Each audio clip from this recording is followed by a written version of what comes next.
মহান স্বাধীনতার ঘোষক শহীদ রাষ্ট্রপতি জিয়া রহমানের ডাকে যুদ্ধ করেছি দেশের জন্য, কাজে আমাকে ওনার বদলতের সময় ডাবল দিতে হবে। মাননীয় স্পিকার, ধন্যবাদ। মাননীয় স্পিকার, অনেককে আপনি সময় বাড়িয়ে দিয়েছেন। কেউ আপনাকে চা খাইয়েছে, সময় দিয়েছেন। কেউ আপনার সাথে ওকালতি করেন, কোর্টের বারান্দায় ঘুরেছে, সময় দিয়েছেন। মাননীয় স্পিকার, আমি একজন মুক্তিযোদ্ধা, ৭১-এর মুক্তিযুদ্ধের একজন কমান্ডার ছিলাম।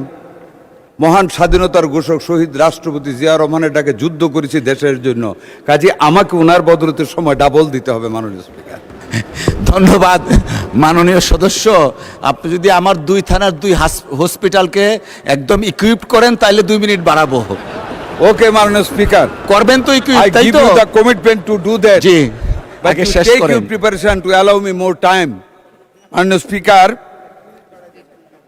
ফেসিবাদ ও ফেসিবাদের দূষরদের সকল ষড়যন্ত্রকে তুচ্ছ জ্ঞান করে অনুরাগের প্রাবল্যে দেশের প্রতি মমত্ববোধ এবং ভালোবাসার টানে আমাদের আজকে প্রধানমন্ত্রী, বাংলাদেশ জাতীয়তাবাদী দলের চেয়ারপারসন, শহীদ রাষ্ট্রপতি, স্বাধীনতার ঘোষক জিয়া রহমান এবং সাবেক প্রধানমন্ত্রী বেগম খালেদা জিয়ার সুযোগ্য সন্তান তারেক রহমান অনুরাগের প্রাবল্যে সকল বাধাকে তুচ্ছ জ্ঞান করে বাংলার জমিনে পা রেখেছিলেন 25/12/2025।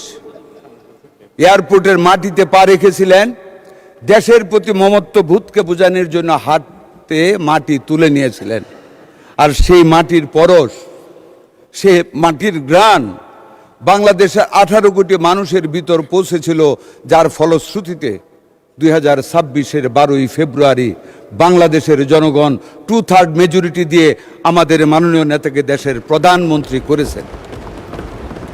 জনাব স্পিকার, আমাদের মাননীয় প্রধানমন্ত্রী দেশের দায়িত্বভার গ্রহণ করেছেন।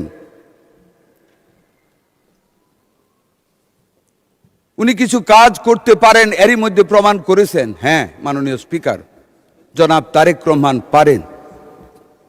জনাব তারেক রহমান সারাদিন যতক্ষণ সংসদ চলে, এই সংসদে বসে অন্যান্য সাধারণ সদস্যদের মতন আমাদের সাথে সংসদীয় কাজে অংশগ্রহণ করেন। হ্যাঁ, তিনি পারেন।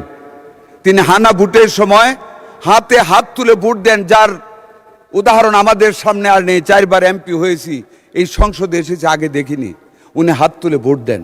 হ্যাঁ, তারেক রহমান পারেন। Yes he can.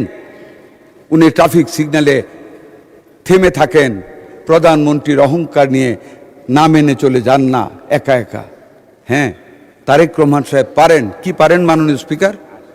এই যে কাল রাত থেকে যে বৃষ্টি হলো, আমাদের উজানের পানির ঢলে নিম্নাঞ্চল ডুবে যাচ্ছে, সাথে সাথে রাতের অন্ধকারে দুর্যোগ ব্যবস্থাপনা মন্ত্রীকে অর্ডার দিলেন ওনাদের জন্য, সেই ভুক্তভোগী কৃষকদের জন্য সাহায্য পাঠাতে। আগে দেখিনি এত তাড়াতাড়ি, এত ঝটিকাপূর্ণ সময় নিয়ে মানুষের সাহায্যে এগিয়ে যেতে। সম্রাট বাবরের মতন উনি সকল মানুষের খোঁজ রাখেন, কখন কোন সময় কত তড়িৎ গতিতে মানুষের সহযোগিতা করা যায়। তারেক রহমান সেটা করেন। হ্যাঁ, এই দেশের জনগণকে ধন্যবাদ জানাই মাননীয় স্পিকার, যে এই দেশের জনগণ জনাব তারেক রহমানকে প্রধানমন্ত্রী করেছেন। একটি নতুন ইতিহাস আমরা সংযোজিত করতে চাই ইতিহাসের সাথে। মাননীয় স্পিকার, এই পবিত্র সংসদের প্রসিডিংসে কিছু জিনিস আসা উচিত। মাননীয় স্পিকার, 16 তারিখে স্বাধীনতা পতাকা অনুষ্ঠানে এই মাসের এপ্রিলের উসমানী মিলনায়তনে আপনিও ছিলেন মাননীয় স্পিকার। কি ইতিহাস দেখলেন?